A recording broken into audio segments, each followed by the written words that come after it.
مگر جب دادی کا انتقال ہو گیا تو اماں نے گھر کی ساری ذمہ داری میرے کندھوں پر ڈال دی اور خود سارا دن اپنے کمرے میں پڑی سوتی رہتی تھی، اور میں دن بھر گھر کے کاموں میں گھنچک کر بنی رہتی تھی، اور اگر گھر کے کام کرنے میں مجھ سے ذرا سی بھی کوئی غلطی ہو جاتی تو سوتیلی ماں کے ہاتھوں میری شامت آ جاتی تھی۔ وہ مجھ پر ہاتھ اٹھانے سے بھی نہیں چوکتی تھی۔ ابا یہ سب دیکھ کر بھی اندیکھا کر دیتے تھے، کیونکہ اپنی بیوی کے سامنے بولنے کی ان میں ذرا سی بھی ہمت نہیں تھی، اور سچ بات تو یہ تھی کہ ابا کو میری ذرا سی بھی نہیں لگتی تھی۔ مجھے نہیں یاد آج تک ابا نے کبھی مجھے پیار سے اپنے پاس بلایا ہو۔ وہ ہمیشہ اپنے دونوں بچوں سے پیار کیا کرتے تھے۔ اگر گھر میں کوئی چیز بھی آتی تھی تو بس ان دونوں کے لیے ہی آتی تھی، اس میں سے میرا حصہ کبھی بھی نہیں نکلتا تھا۔ میں خاموشی سے کونے میں کھڑی ان لوگوں کی شکلیں دیکھتی رہتی تھی۔ کبھی میری آنکھوں سے خاموشی سے آنسو بہہ نکلتے تو کبھی اللہ سے دعا کرتی کہ وہ میری ماں کو مجھے واپس لوٹا دے، مگر میری یہ دعا قبول ہوتی ہی نہیں تھی۔ ایک تو اس گھر میں میری کوئی جگہ نہیں تھی، اور دوسرا میری گہری رنگت اور معمولی شکل و صورت کی وجہ سے کوئی بھی مجھ سے بات کرنا پسند ہی نہیں کرتا تھا۔ اگر میں اپنی چھوٹی بہن سے بات کرنے کی کوشش کرتی تو وہ مجھے بری طرح سے جھاڑ دیا کرتی تھی، اور بھائی تو کسی گنتی میں ہی نہیں لکھتا تھا۔ وہ اپنی ماں سے اس قدر بدتمیزی سے پیش آتا تھا تو میں ڈر کی وجہ سے اس سے بات ہی نہیں کرتی تھی کہ کہیں ایسا نہ ہو کہ وہ مجھ سے بھی اسی بدتمیزی سے پیش آئے، مگر وہ اکثر مجھ سے بہت زیادہ بدتمیزی کر جاتا تھا۔ جب اسے کھانا گرم نہیں ملتا یا پھر اس کا کوئی کام مکمل نہیں ہوتا تو وہ پھر پورے گھر کو سر پر اٹھا لیا کرتا تھا اور مجھے جانے کن کن القابات سے نوازتا رہتا۔ سوتیلی ماں خاموشی سے کھڑی یہ سارا منظر دیکھتی رہتی تھی، مگر اپنے بیٹے کو روکتی نہ تھی۔ اب تو وہ مجھ پر ہاتھ اٹھانے کی بھی کوشش کرنے لگا تھا۔ جب میں نے گھر میں یہ ماحول دیکھا اور سب کی آنکھوں میں اپنے لیے نفرت دیکھی تو میں خود ہی سب سے دور ہوتی چلی گئی۔ اب میں نے اپنا سارا دھیان اللہ کی عبادت میں لگا دیا تھا۔ گھر میں کوئی بھی مجھ سے بات کرنا پسند نہیں کرتا تھا تو میں اللہ سے باتیں کیا کرتی تھی اور اسے اپنے دل کا حال سنایا کرتی تھی۔ مجھے اللہ کی عبادت کرتے ہوئے سکون محسوس ہونے لگا تھا۔ میں دن بھر گھر کے کاموں میں مصروف رہتی تھی، مگر اب ان کاموں میں سے وقت نکال کر نماز باقاعدگی سے پڑھنے لگی تھی۔ میری سوتیلی ماں مجھے نماز پڑھنے پر روکتی ٹوکتی تھی، کیونکہ میرے نماز پڑھنے سے کچھ دیر کے لیے گھر کے کاموں کا حرج ہو جایا کرتا تھا۔ اس لیے وہ چاہتی تھی کہ میں ہمیشہ ان کے سامنے بس ہاتھ باندھے کھڑی رہوں اور ان کے حکم کی منتظر رہوں۔ رات ہوتے ہی میں اپنے کمرے میں آ جاتی تھی اور پھر اللہ کے سامنے کھڑی ہو جاتی تھی۔ میں دن بھر کی تھکی ہاری ہوتی تھی، مگر اللہ کی عبادت کرتے ہوئے میری ساری تھکن زائل ہو جایا کرتی تھی۔ اب میں اپنی ہی زندگی کو اللہ کے احکامات کے مطابق گزارنے کی کوشش کرنے لگی تھی۔ میں نہ صرف 5 وقت کی نماز باقاعدگی سے پڑھتی تھی بلکہ میں تہجد کی بھی پابندی کی کوشش کیا کرتی تھی۔ مجھے اللہ کی عبادت کرنے میں ایک سکون سا حاصل ہونے لگا تھا۔ لوگوں کے رویوں کا اور میری شکل و صورت کا مذاق اڑانے کا جو دکھ ہر وقت میرے دل میں رہتا تھا وہ آہستہ آہستہ ختم ہونے لگا تھا۔ مجھے سب یہ چیزیں بہت ہی معمولی لگنے لگی تھی۔ اللہ سے لو لگا کر یہ سب کچھ بہت معمولی سا ہو گیا تھا اور میرے دل کو بھی سکون مل گیا تھا۔ دن بھر میری سوتیلی ماں اور میرے بہن بھائی میرے ساتھ جو بھی سلوک کیا کرتے وہ سب میں اللہ کو رات کو سناتی تھی۔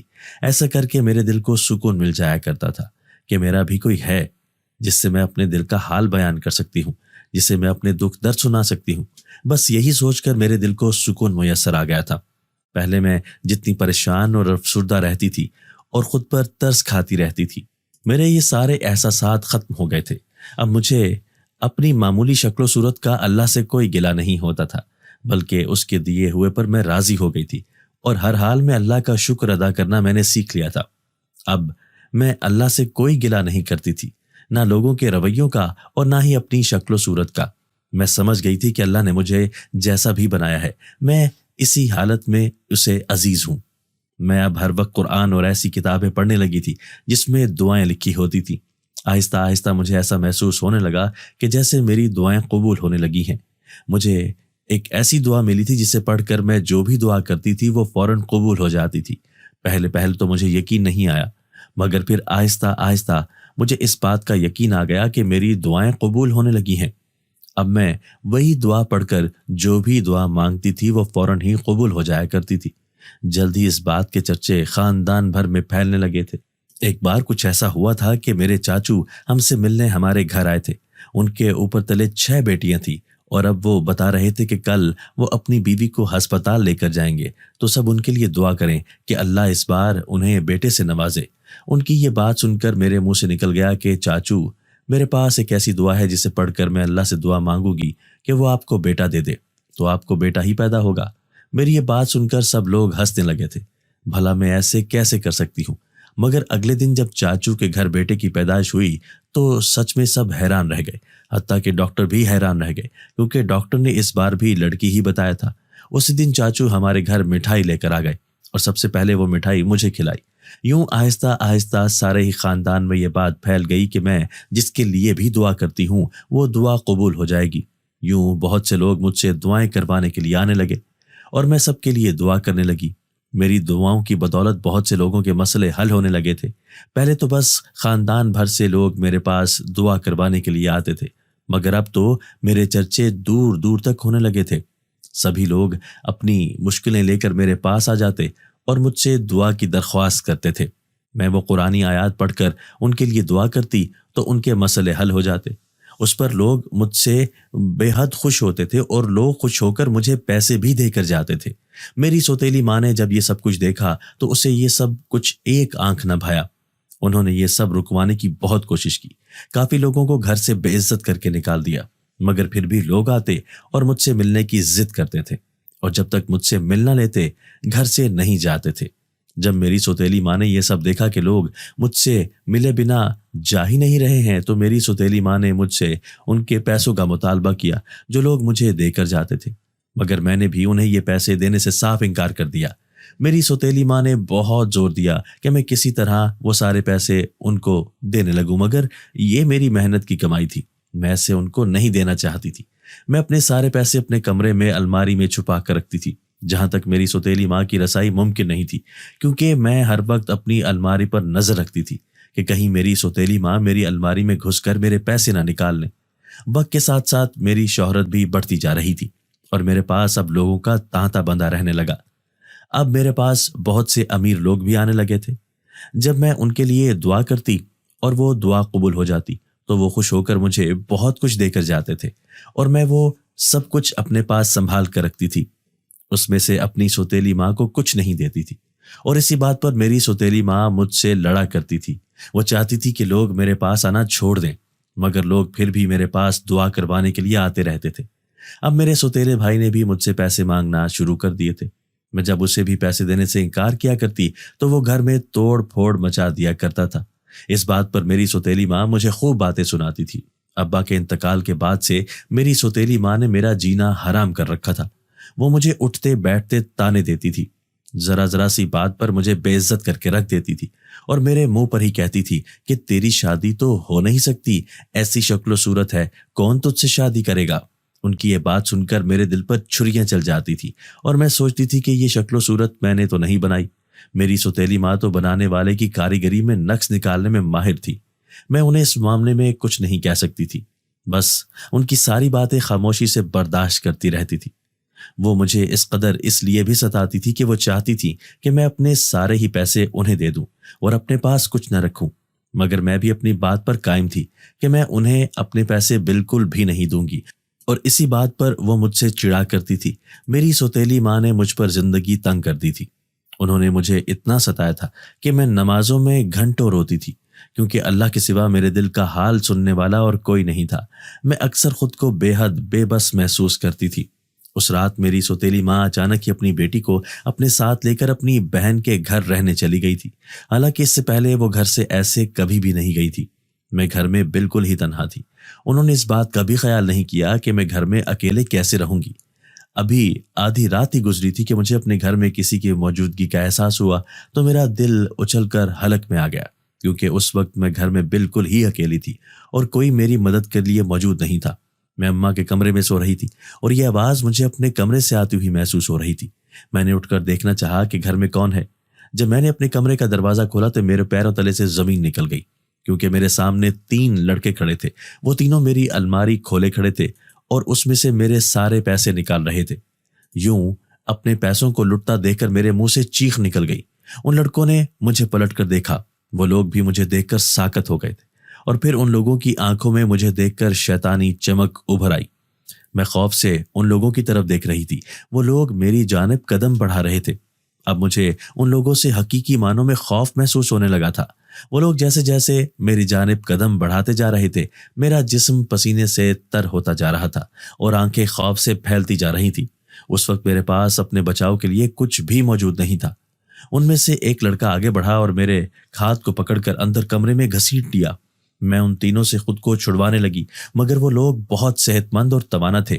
ان کے سامنے مجھ جیسی کمزور سی لڑکی کیسے مقابلہ کر سکتی تھی؟ مجھے گھر میں اکیلا دیکھ کر ان تینوں کی نیت مجھ پر خراب ہو گئی تھی۔ میں نے انہیں بہت واسطے دیے، مگر ان تینوں نے میری عزت لوٹ لی۔ میں نے ان سے یہ بھی کہا کہ وہ میرا سارا پیسہ لے جائیں مگر مجھے چھوڑ دیں، مگر ان تینوں کو مجھ پر ذرا بھی رحم نہیں آیا۔ وہ میری عزت لوٹ کر اور میرے سارے پیسے لوٹ کر اس گھر سے فرار ہو گئے تھے اور میں ان کے پیچھے روتی رہ گئی تھی۔ پوری رات میں گھر میں اکیلی پڑی روتی رہی۔ صبح جب میری سوتیلی ماں اپنی بیٹی کے ساتھ گھر میں آئیں اور مجھے اس حال میں دیکھا تو ان کے پیروں تلے زمین نکل گئی۔ وہ اپنا سر پکڑ کر بیٹھ گئی۔ میں بری طرح سے بس روئے جا رہی تھی۔ میرے سوچنے سمجھنے کی صلاحیتیں سلب ہو گئی تھیں۔ میں کچھ بھی سوچ اور سمجھ نہیں پا رہی تھی۔ میری سوتیلی ماں کے چہرے پر حیرانی اور پریشانی سے زیادہ گھبراہٹ تھی۔ میں بہت زیادہ رو رہی تھی۔ مجھے روتے ہوئے وہ دعا یاد آئی جسے پڑھ کر میں لوگوں کے لیے دعا کیا کرتی تھی۔ میں نے روتے روتے وہ دعا پڑھ کر اس ڈکیت کو بد دعا دی۔ میں نے روتے ہوئے چیخ کر بلند آواز میں کہا تھا کہ خدا کرے جو بھی اس سب میں شریک ہیں وہ کتوں سے بھی بدتر زندگی گزارے، سب نیست و نابود ہو جائیں۔ میری سوتیلی ماں اپنے دل پر ہاتھ رکھے مجھے اس طرح سے روتے تڑپتے دیکھ رہی تھی۔ وہ پورا دن بس میرا تڑپتے ہوئے گزر گیا تھا۔ مجھے کسی بھی بات کا ہوش نہیں تھا۔ میں بس ان لوگوں کو بد دعائیں دیے جا رہی تھی۔ میری سوتیلی ماں نے مجھے روکنے کی کوشش کی، مگر میں نے ان کی کوئی بھی بات نہیں سنی، بلکہ اگر وہ مجھے روکنے کی کوشش کرتی تو میں اور چیخ چیخ کر ان لوگوں کو بد دعائیں دیتی جن لوگوں نے میری زندگی کو جہنم بنا دیا تھا۔ پہلے ہی کوئی بھی میری شکل و صورت کی وجہ سے مجھ سے بات کرنا پسند نہیں کرتا تھا، اور اب تو میرے کردار پر اتنا بڑا داغ لگ چکا تھا۔ اب تو مجھ سے نفرت کرنا سب پر فرض ہو چکی تھی۔ اگلے دن میرے پیروں تلے زمین نکل گئی کیونکہ میرے سوتیلے بھائی کا سڑک حادثہ ہو گیا تھا جس میں وہ اپنی دونوں ٹانگیں گنوا بیٹھا تھا۔ میرا سوتیلا بھائی 2 دن سے گھر نہیں آیا تھا۔ اس وقت تو مجھے اپنی خبر نہیں تھی تو اس کو کیسے دیکھتی۔ اگلے دن جب اماں سر پر برقع ڈال کر ہسپتال بھاگیں تو جب پتہ چلا کہ حادثہ اس قدر خوفناک تھا کہ اس کی دونوں ٹانگیں کٹ چکی تھی۔ میرا بھائی کچھ دن ہسپتال میں رہا۔ جب وہ گھر آیا تو اس نے مجھ سے میرے پیر پکڑ کر معافی مانگی۔ میں حیران تھی کہ وہ میرے پیر کیوں پکڑ رہا ہے، مگر جب اس نے سچائی بتائی تو میرے پیروں تلے زمین نکل گئی۔ مجھے یوں لگا کہ جیسے کسی نے مجھے بہت اونچائی سے دھکا دے دیا ہو۔ میرا بھائی مجھ سے کہہ رہا تھا کہ اس نے ہی اپنے دوستوں کو میرے گھر میں پیسے لوٹنے کے لیے بھیجا تھا، مگر اسے نہیں پتا تھا کہ ان لوگوں کی مجھ پر نیت خراب ہو جائے گی اور وہ لوگ میری عزت لوٹ لیں گے۔ وہ یہ سب کہتے ہوئے بری طرح سے رو رہا تھا اور میں بس سکتے کی کیفیت میں بیٹھی تھی۔ میری عزت لوٹنے کے پیچھے میرے بھائی کا ہاتھ تھا۔ یہ بات مجھ پر قیامت کی مانند ٹوٹی تھی اور میں سوچنے لگی کہ کیا میری اسی بد دعا کی وجہ سے میرے بھائی کا یہ حال ہوا ہے کہ وہ اب ساری زندگی نہیں چل سکتا۔ یہ سوچ کر ہی مجھے گھبراہٹ ہونے لگی۔ اماں کو بھی اپنی غلطی کا احساس ہو گیا تھا کہ انہوں نے اس معاملے میں اپنے بیٹے کا ساتھ دیکھ کر بڑی غلطی کی ہے۔ انہوں نے میری شادی اپنے ایک دور کے رشتہ داروں میں کرا دی جن کی پہلی بیوی فوت ہو چکی تھی۔ آج میں اپنے گھر میں خوش ہوں، مگر اپنی سوتیلی ماں اور بھائی سے بالکل نہیں ملتی ہوں۔